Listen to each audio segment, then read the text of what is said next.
PlayerUnknown's Battlegrounds is a game of strategy, skill, hard nerves and survival instincts, which at first can seem a little daunting to newcomers.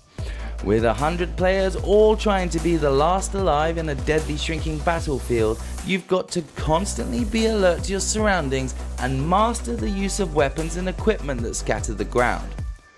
While it is tempting to treat PUBG like either a game of hide and seek or Quake, there is a lot of subtlety going on in each match, which means the killer strategy is a bit more complicated than either of those. We're not saying you need a PhD in battle tactics to win a round and earn a tasty chicken dinner. You just need to get to grips with a few tricks in order to improve your chances. From baiting houses to playing dead and talking to teammates and more, here's a crash course in being better at PUBG.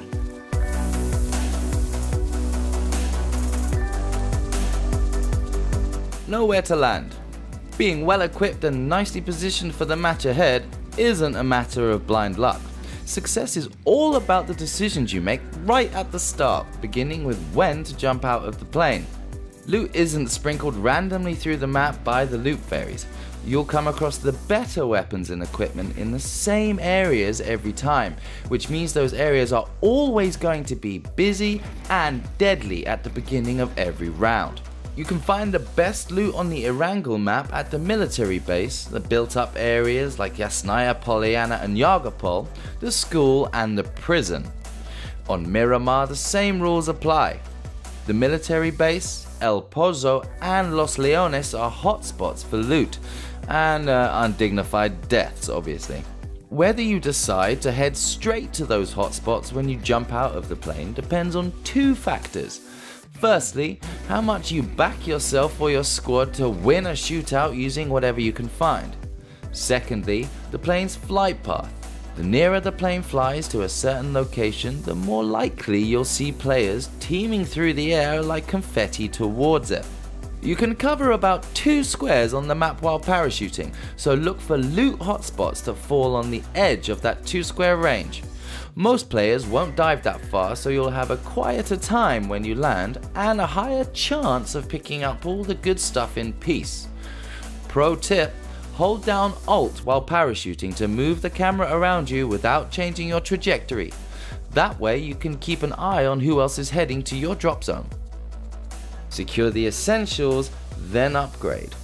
What you're looking to pick up as early as possible is an assault rifle, backpack, body armor, helmet and a healing item. All the rest can wait, so prioritize that little shopping list. Backpacks are all over the place and you'll usually find at least some level 1 armor and a biker helmet in the first few buildings you loot. Assault rifles are always the trickiest to source, so it's worth picking up a pistol and a shotgun until you do find one.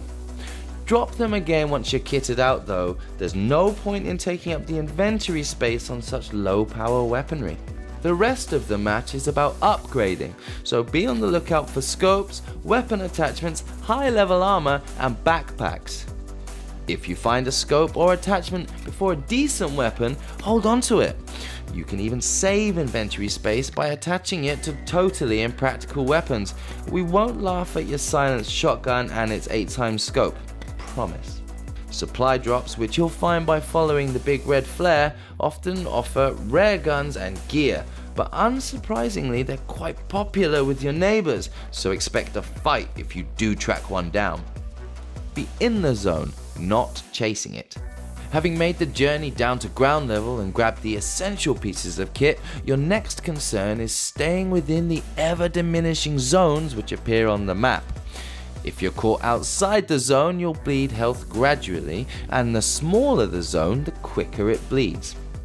Generally, the first zone covers a pretty central area of the map before shrinking down to a more specific locality, which is why most players will drop near the middle rather than right out on the coast. It's guaranteed to be quiet out there, but many a player has met their doom in Zaki getting too greedy with the looting and then not leaving enough time to make the zone. Advanced players might stock up on health after dropping into the middle of the map and then head back out of the zone to high percentage loot drop locations which are now sure to be deserted. It's a risky strategy since you need to heal regularly and make sure you don't lose your vehicle, but it does occasionally pay off with rare sniper rifles, ghillie suits and other goodies. Learn how to trap. PUBG is a game about going undetected and picking your battles, not steamrolling through 99 players one headshot at a time. With that in mind, it's way more effective to set traps for your opponents than run towards them with an itchy trigger finger. One way to do that is to use doors to your advantage. Yes, even boring old doors are a kind of weapon in PUBG. They all begin closed at the start of the round, so if you see one's open, you know someone's been through it. Closed doors are no guarantee of safety though. There could be a squad camping out behind it, watching to jump on you. So if you do want to occupy a building for a while, it's often better to leave the doors open so you trick other players into thinking that the house has already been looted. If you choose to leave the doors closed, baiting the lower floor with items is a really effective tactic. When your opponent opens a door and sees loot on the floor, they relax, assuming that they've found a house no one has been to yet. They're wrong, of course. You put that energy drink down there by the door just to get them off their guard, and now you're shooting them in the head. Winner! Riskier than baiting people is playing dead by laying prone and staying motionless.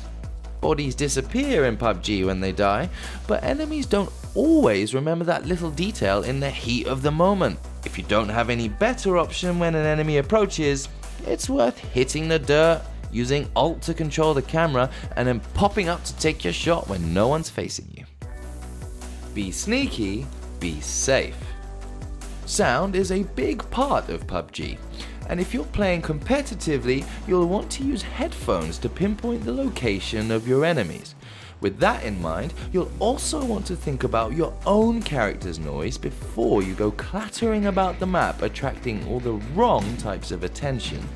Cars, motorbikes and boats dotted throughout the map are really useful and can be used to cover a lot of ground very quickly, but they're noisy. Firing your gun is also very noisy and generally not a good idea unless you're likely to hurt and kill whoever it is you're firing at. Mostly this is a game about survival, not padding your stats with kills. Also in the way of sneakery, take your shoes off before the match starts. Moving around barefoot is slightly quieter than wearing shoes, and since you don't have blisters to worry about, there's no downside. Work as a team. PUBG is best enjoyed as a squad, and playing it this way places a few extra demands on you if you want to succeed. Demands like, talking to each other. As sure as day follows night, random human beings who are matched together in a squad will opt for complete radio silence. Not a single word for the entire round until they're inevitably picked off kilometers apart and unable to revive each other. Don't do this. Instead, use your combined awareness and firepower as an advantage by making smart calls when you see an enemy. Use the HUD compass and landmarks to point everyone in the right direction. Being precise, like enemy at 117, top of the hill, behind a tree, is gonna get results. Teamwork also means staying close enough to revive each other, but spaced out enough that you're not a mobile buffet for distant snipers. You should always be about 20-second sprint from one another. Don't enter a house in a big long line or crest a hill in formation like you're in Band of Brothers. Ideally, when an enemy spots you, they should only spot one of you so that the others can surprise them by flanking. Keep that in mind next time you all huddle together to swap ammo. Play practice games for target practice. Combat is surprisingly rare in PUBG, considering we're talking about 100 heavily armed players all trying to kill each other. Since the focus is on survival rather than domination, there's actually not all that much chance to brush up on your shooting in the average game. To get the edge on your opponents, swallow your pride and put a few games aside to focus on getting into fights. Choose a busy drop zone like the school or military base, get a gun, and then go looking for trouble. You'll be among the first people to die time after time, but in the process you'll be getting much more experience at actually firing your weapon than most PUBG players. And when you do come to play a more competitive game, you'll be glad about all the hours you spent dying 30 seconds into a match. So now you're armed with knowledge to give you a fighting chance in PUBG. If you have your own tips, let us know in the comments below, and hit the subscribe button if you want more like this. Got a mate who wanders off on their own every match? Make sure to get this in front of their eyes and show them the error of their ways. It's for the good of your whole squad after all. See you next time.